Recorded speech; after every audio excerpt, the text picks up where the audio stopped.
Assassin's Creed Shadows supposedly made it to the black market, but not really.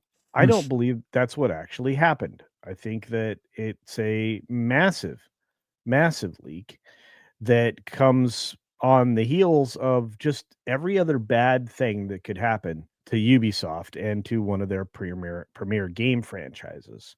You think they let it out on their own? Do you think they let this out so that they could claim foul and I don't. I know a lot of people are saying that, but this to me is a guy just trying to make a dime because he's selling the copies for like $200. So this to me is like the guy said, I got this. I don't make enough at GameStop. Who wants Shadows? Again, and here's the problem. When you have a game that's so broken that you have to delay its release more than a couple of times, decent chance that when they say they went gold, they actually printed, you know, some of these discs out and sent them to their warehouses or stores in advance with an open by date. Yep. So my guess is, and again, of course, the story we're talking about is the fact that it's out there in the wild now. People have gotten the game and played it as it was previously supposed to come out way back when. That's the one thing you should hit, Culture, is like the version on the disc, because you can't, with that first delay announcement, you can't, all of their stuff was ready to go. They had all their advertising campaigns. This stuff was already printed. You can't just bin that all and then say we're going to print millions of new copies and then get those out to the distribution. It's impossible. Not in the time frame they had. So you're, like Culture saying, that's 1.0 on that disc. Like that is what they thought they were going to do before they quote unquote integrated feedback. Yeah. And I figured this was like a download, like a download link or something for PC. I didn't know. Wow. Yeah. So that actually, you know what? You're right, Loki. We can at least give one compliment to Ubisoft. This is not a download code game. Well, I mean, they made physical copies, and obviously this does not contain the best possible gameplay presentation because, again, like Ubisoft always does, they send out a broken game and then patch it at the last minute. So you spend a lot of time loading up a game that most of which you won't actually see because you're going to download a patch that you're actually going to play. So regardless, this is what happens. So we've seen the spoilers. There have been streams out there. Some people have lost their access to their channels or their Twitch channels or things. And so Ubisoft obviously had a game out there. People are going to know what the original campaign was so they can call it out for what it was. And we're going to have a comparison to what it will be when it releases on the 20th, when I'm playing it, wanting to, I don't know, stick myself in the eyes with forks. I didn't know. It's going to be weird. But anyway, we will be here. I'm sure. So Ubisoft, we're going to enjoy it. Yeah, sure you will. Yeah, hey, culture suffering. Ubisoft's Assassin's Creed Shadows has suffered what could be its most devastating blow yet. The game leaked, the whole game, a month before it was supposed to come out. So the company has faced months and months of public backlash, development controversies, multiple delays. They're about to face a confrontation with Japan. It is not going to be bueno. It is going to be the opposite of bueno. So the leaked copies flood the market. Flood's a strong word, but they're out there regardless. So despite any security protocols, which there won't be any, as far as PlayStation was concerned, this game was good to go because it was supposed to be released 2 months ago or so. Yeah. So, or more than 2 months ago, right? Anyway, so there were some US users on social media and Reddit that flaunted their early access, sharing images of boxed copies, installation screens, and even live gameplay. One user uploaded a photo holding a PS5 copy of the game, while another ex-user, now Danny Stevens has now locked himself out, or locked anybody out, claimed to have purchased the game via Facebook Marketplace. So somebody was, going diving through the back room at their GameStop or whatever games outlet they work for, or a warehouse somewhere. So apparently they had them listed on Mercari, which is that bidding site, and sellers were pricing copies at $100. One listing even showcased multiple copies stacked openly for sale, and Mercari obviously removed those listings. We know that Ubisoft has distribution and supply chain vulnerabilities now. Yeah, they supplied the game months ago when they were supposed to release it. Regardless, as is said in our chat, there's a chance that nobody knew that this was going to get delayed again. So these boxes likely were on the dock and shipped out. Yeah, I think that's how what it all happened. And a lot of speculation was about, and I think you guys mentioned it a minute ago, was about Ubisoft did it themselves. No, they didn't. This is the worst possible look for them. This game, from the moment it was announced to the moment it will actually be released on the 20th of March, is the worst possible look for Ubisoft at every single checkpoint along the way. Because hey, we're gonna make a major character based on a real person that we promise and we are guaranteeing is an actual samurai. Except, oops, that was from a fictional account by this knucklehead that wanted to sell a book that actually got you to believe that nonsense. This Lackley guy, is that his name, Spencer? I think so. Lockley. Yeah. And not only was he locking things, he was lacking things as well, like the truth.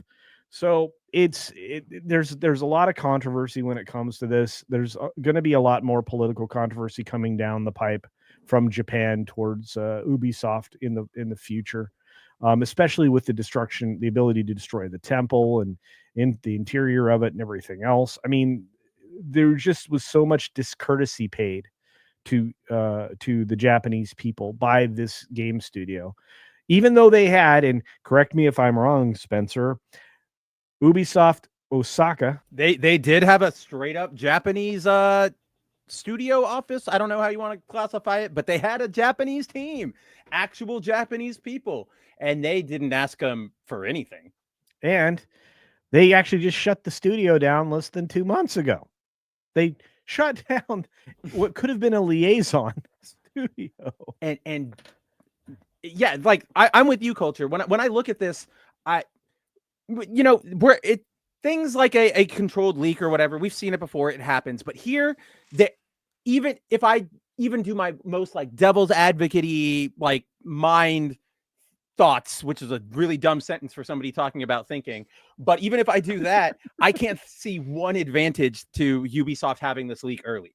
Like, unless there is some, the only reason I could see this working is if there was if version 1.0 was this amazing game and then we knew that like executives came in and meddled, then I could see that. But that's not what happened. It was technically kind of the other way around. The executives meddled and then we said this sucks, and they said, okay, you guys are probably right.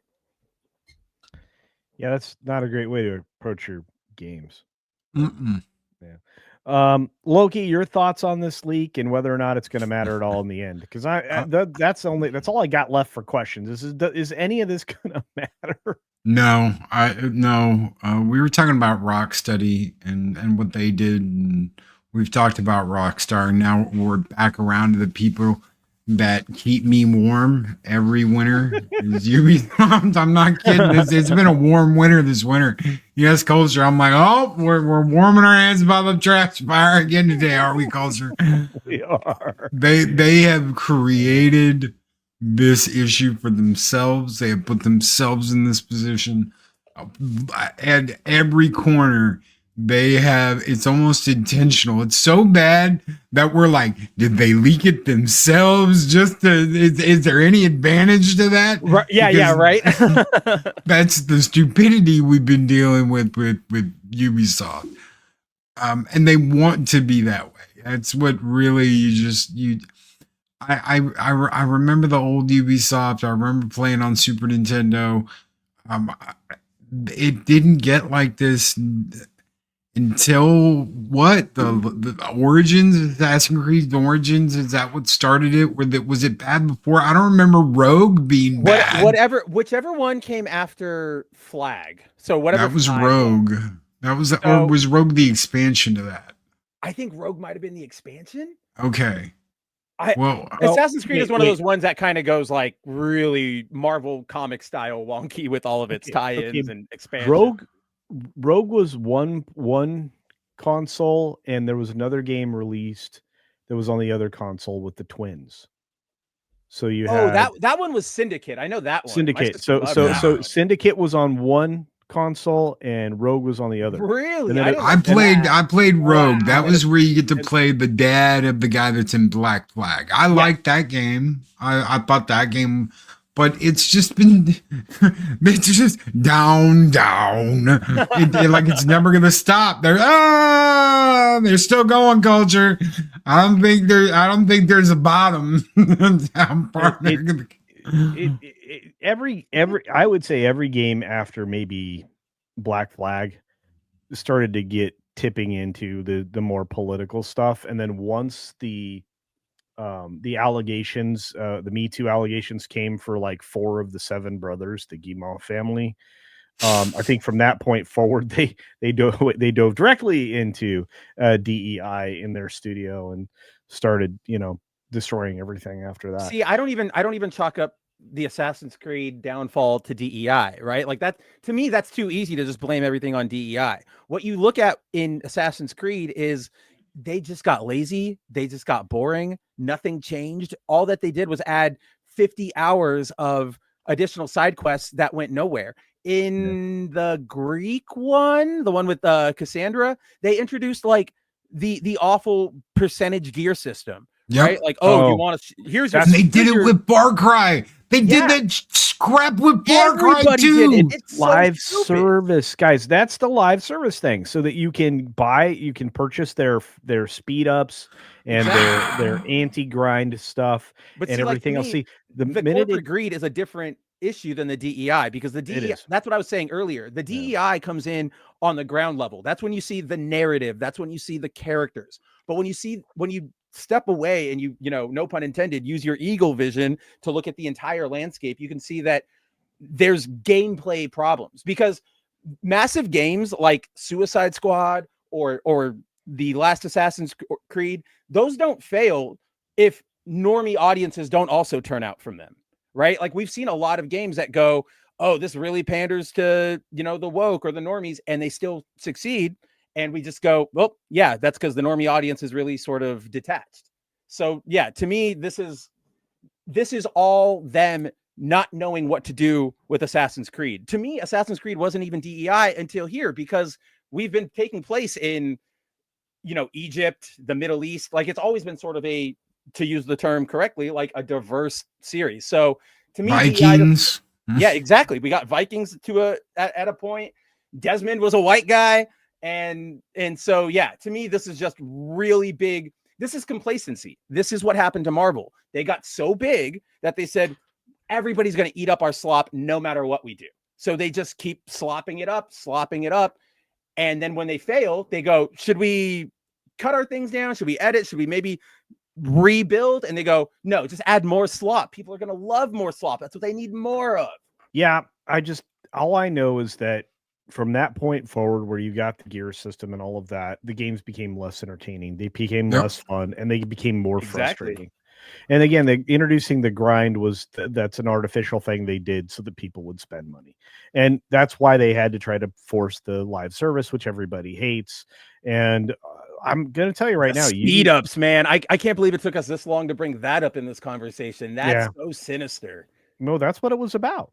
Oh no, I know, and I'm just saying, like, dang, I forgot culture. Get your 4 times XP booster now, which is only $15, kids. Right. And then what's so bad is that getting that booster makes the progression normal, and then if you just play without it, you can tell they severely hampered it so that you will go buy it. Yep. Yeah, and this is one of the things, and normally I don't highlight chats in segments, but I'm doing it here because Darius is right. There was then lazy programming, bugs, and bland gameplay, and it was all driven by live game service. So, and look, I'm just going to say this. I could not tolerate, or enjoy playing Cassandra in that game. Really? No. I liked her better. Antonio was much better, or whatever that character was. I really. You don't even remember his name, and you're saying he's a better character. His name's He was. Alexios. Alexios, that's what it was. I knew it started with an A. We're very creative. But no, it's just, let's just say it this way. Ubisoft has had a long, slow fall down the stairs like John Wick. And you know, I don't think they're going to be able to get back up and go back up the stairs. That's my no, they've got one last they have one last stair push down to come in a month, and after that we're going to start seeing, I genuinely think we're going to start seeing big disastrous move, not disastrous, but seismic moves on their end resulting from the disasters, right? They're going to release this game and maybe a month will go by, let it try and get all the positive quote unquote press it can, and then, oh, we have to cut this team. Oh, we're selling to Tencent. Oh, Assassin's Creed now belongs to BioWare. I don't know, but it's going to be a bloodbath in a month or two.